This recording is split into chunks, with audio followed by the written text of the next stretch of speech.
the other piece that I want to share. Now, through my journey, my 7-year night there were individuals that were instrumental in supporting me in getting to where I am today, okay? And certainly there were more than these people up here, these 4, but these were the core individuals. And there are a couple things that they did to support me, right? And I summarize all of that in saying that they invested in me versus helped me, right? And I actually talk a lot more about it during my TEDx, but I just want to give you a quick summary. So, in my opinion, what does investing look like? It doesn't always have to be monetary. It can be monetary, but it doesn't always have to be. Investing is long-term. Investing is not seeing the person as broken, the person that you're trying to impact. They're not broken. You don't need to fix them, right? You're supporting them. You're helping them to access their own power, right? That is what investing is. Investing is expecting that you're going to get something in return, and you're going to learn something, you're going to be moved in some way, shape, or form. That's investing versus helping.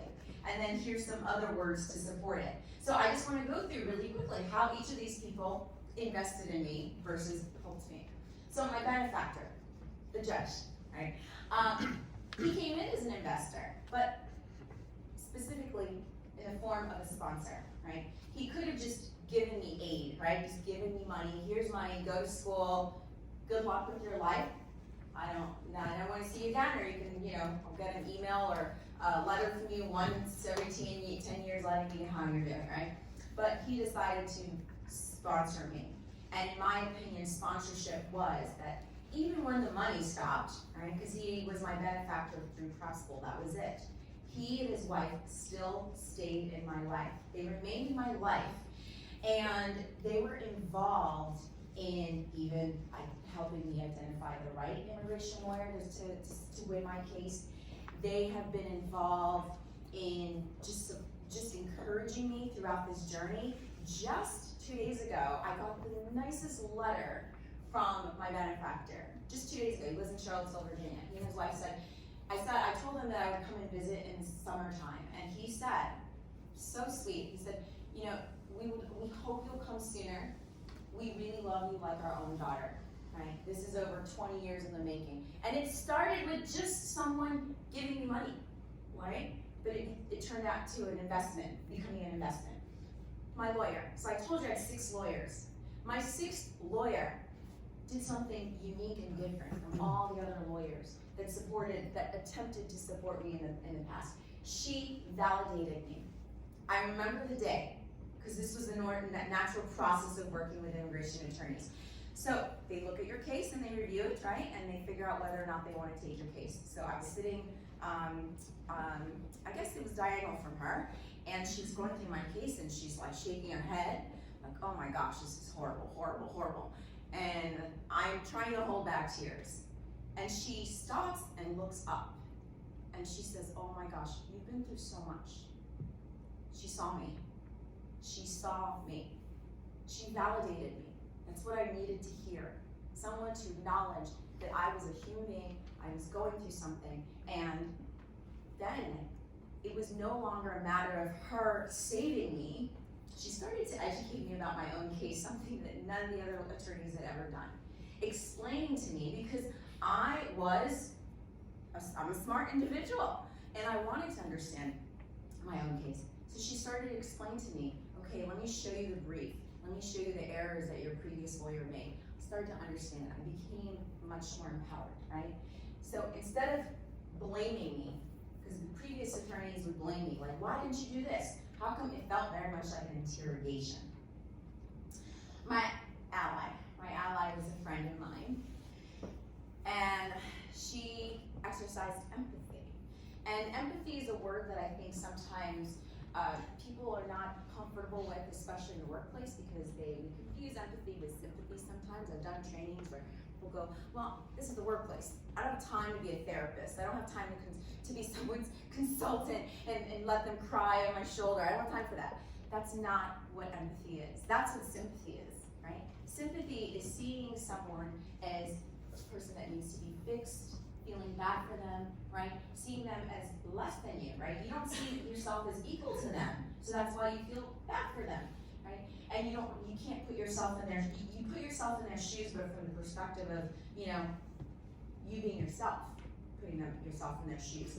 Empathy is actually seeing yourself as them, right?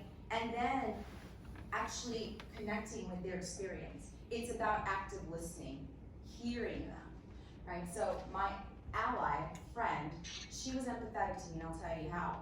So I explained to her in the past, other friends, I would tell them, the few that I decided to confide in, I would tell them about my situation. And what would they do? They'd be sympathetic. I'm so sorry, Martine. That's terrible. It's awful. My friend, who was empathetic, she thought about it, put herself in my shoes and said, hey, do you want me to just go with you the next time you meet with your attorney? Just to be another ear?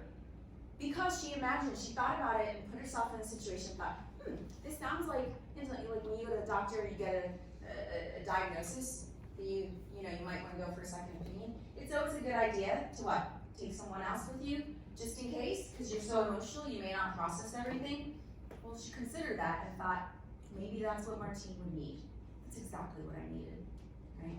So in that case, she was empathetic. And then lastly, my therapist, right? So I had a forensic psychologist who oversaw my case. And prior to that, I went through various therapists.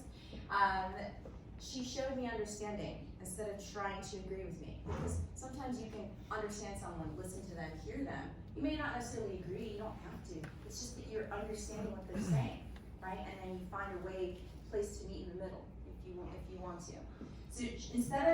So previous therapists would always try to figure out if they would try to, their attempt was to judge my decisions, whether they agreed or disagreed, right? So they would ask me in the therapy sessions, it ended up being more like an immigration 101, right? Let me explain to you all the stuff about immigration so you can understand it. Then you can judge my decisions, right? The therapist, the forensic psychologist that I had, it was about understanding, right? It was less about her trying to learn about immigration 101. It was really her hearing me say that I'm scared to walk into a courtroom. I'm terrified. She got that. That's all she needed to get to support me in moving through that fear and coming up with exercises and remedies to address that.